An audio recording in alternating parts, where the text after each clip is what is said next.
According to the World Health Organization and UNICEF, about 47 million people in Nigeria practice open defecation.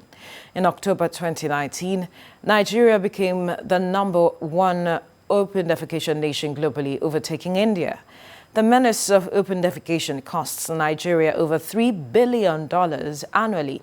Now, that's according to Senator Clifford Odia, who is sponsoring a bill to prohibit open defecation, and it has scaled second reading at the Senate.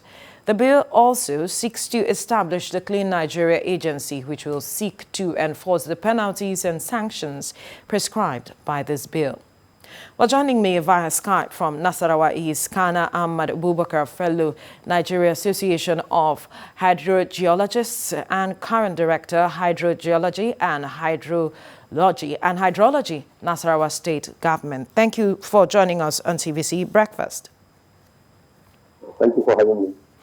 Well, in 2015, Nigeria could not meet up the demand or the limit it was supposed to when it comes to the MDG goals of meeting the 65% sanitation coverage. And so in 2016, it launched a campaign to end the open defecation, yet we don't see as much result as we have wanted. Why is our campaign failing to achieve the desired results? Thank you very much for having me. First and foremost, just like you said, India used to be the #1 country in the world in terms of open defecation. Nigeria used to be second. So in 2014, it has come to the fore, and it was discussed at the National Council on Water Resources. And by 2016, an action plan was drawn. By 2018, November, Mr. President launched it in Abuja. And the target is that Nigeria wants to be ODF free by 2025, and it is required to spend about 957 billion within the period between now and 2025. It's expected that we are supposed to be constructing toilets 2 million per year. But unfortunately, the funding has not been there. It has been rhetoric. And so far, the development partners have been contributing, DFID through the UNICEF. So far, about 7 states in the country are partially ODF free. Number 1 is Jigawa, which has about 11 local governments ODF free. Then Katsina has 10, Benue State has 6, Bauchi has 2, and Akwa Ibom has 1, and Cross River has 6. Osun has 1. That is the situation so far. So I think more advocacy should continue, and it shouldn't be left in the hands of the NGO to continue to fund a problem, a menace that is to the Nigerian public.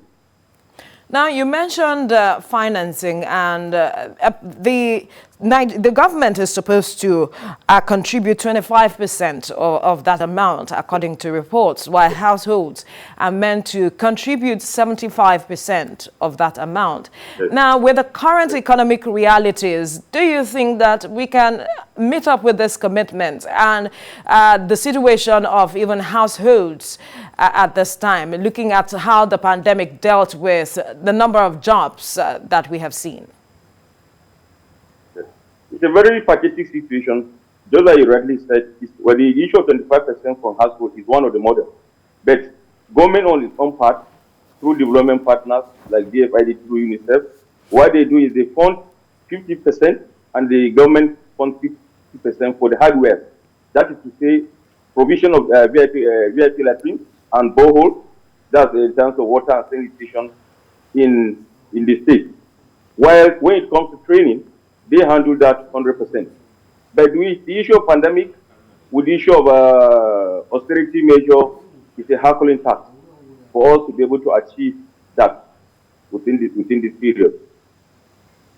And considering the security situation in the country and the issue of education, it's a very big task, because it's only when you appreciate the importance of you as being human, then you will be able to invest within the competing situation.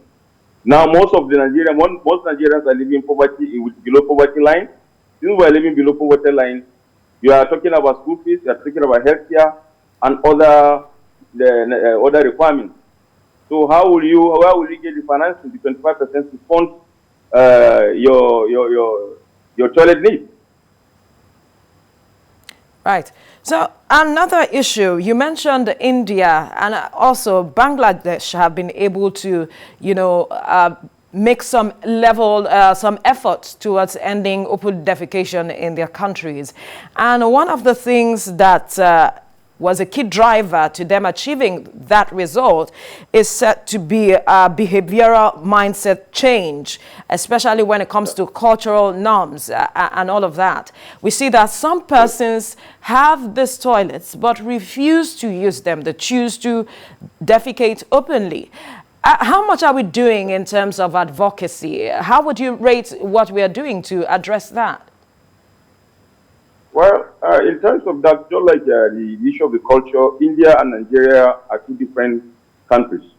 First and foremost, like the cultural aspect in Nigeria, there are communities whereby you have a setting where you have a grandparent with about 3 generations.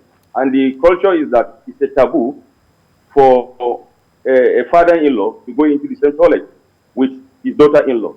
So such kind of situation, such kind of phobia is not easy for you to eliminate. But however, from the government side, I think is so far so good, and through the development partners, they started seeing it through the UNICEF activities, through even the national UBEC construction of schools. So they made it as a package. Wherever you are going to construct a school, a VIP electric and a borehole with groundwater is all integrated in order to achieve that. So far, I think education is the key, and then issue of poverty has to also key in. So with efforts made so far and looking at 2025 to end open defecation, first, are you confident that with all of the challenges that we have put on the fore in this discussion, we'll be able to achieve 2025? And if we cannot, what are the gaps that we need to begin to bridge at this time to really inch closer towards ending open defecation? 2025 certainly is going to be a mirage, in the sense that since the starting point was around 2018, and as we speak, we are supposed to be doing about 2 million toilets per year. So far, this situation is very bad, and if you are to extrapolate every year 2 million toilets, it means if we have started in 2018, each year, by now, we should be having not less than 6 million toilets. And we just have only 4 years to that end. So it means efforts and the advocacy should increase. That's why even United Nations has created a day for World Toilet Day in order to ameliorate this and then to polarize this situation.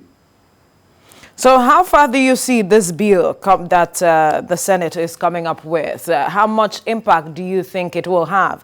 Because they are also looking to... Yes, go ahead. Okay. Yes, the bill is going to have positive impact in the Senate. As it is, there is no any legislator in terms of the ODF. So this legislation is going to compel federal, state, and the local government to key into that program. It means penalty will have to be embedded in that.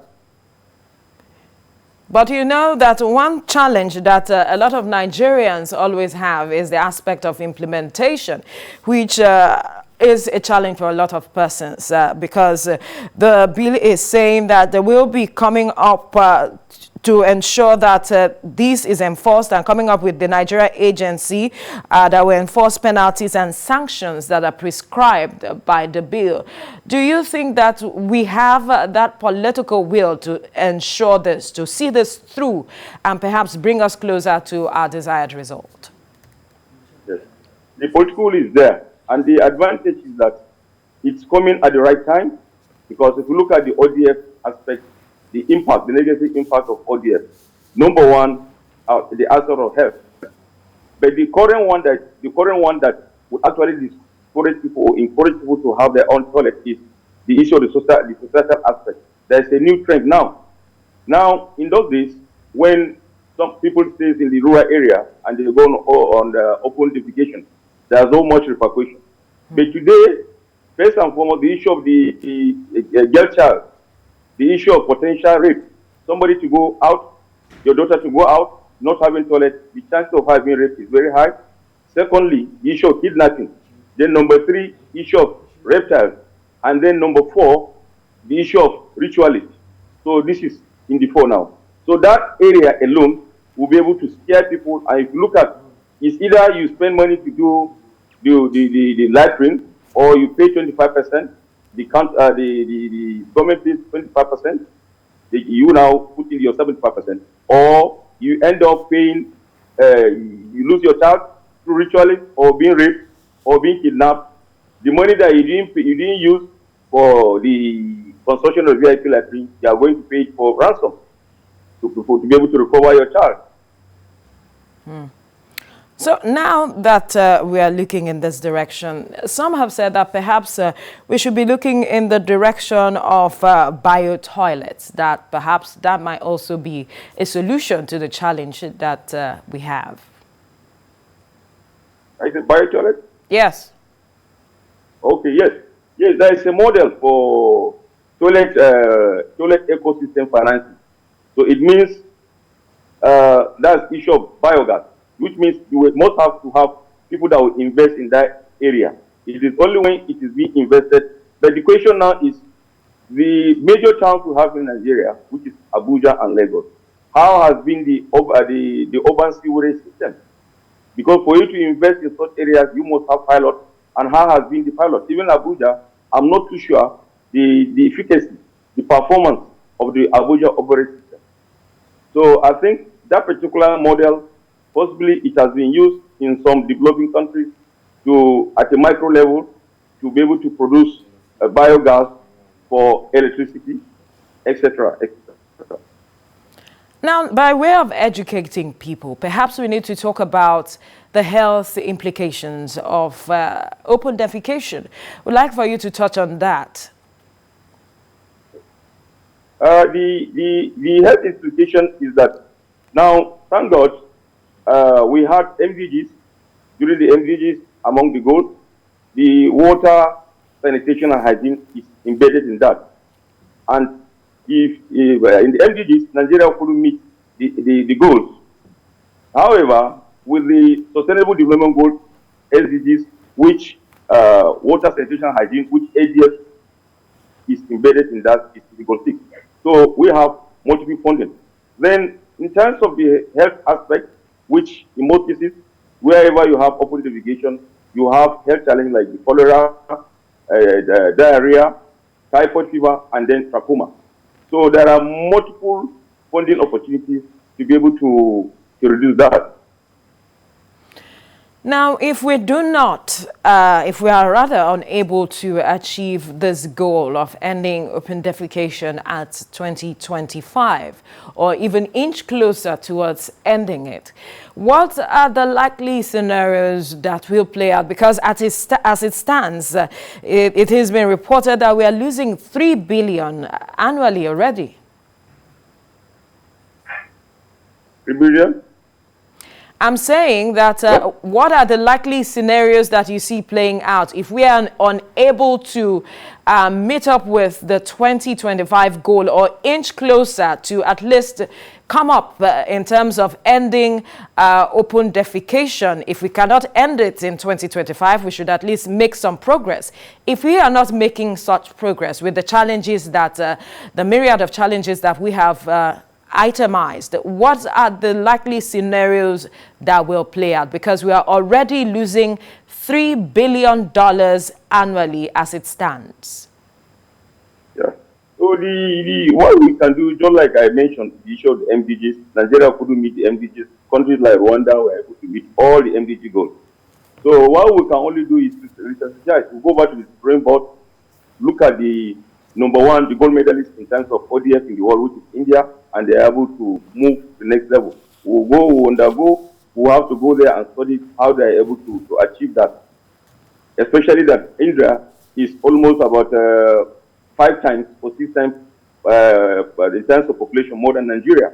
And how are they able, what are the obstacles they are able to achieve that?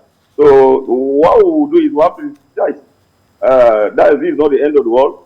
And so many programs have come and gone, and we want to underscore other studies on how those things were achieved in countries, our peers, especially within the developing countries. Thank you so much, Kana Ahmed Abubakar, Fellow Nigeria Association of Hydrologists, Hydrogeologists, and current Director, Hydrology and Hydrogeology, Nasarawa State Government. Thank you so much for your time on the program. Thank you for having me.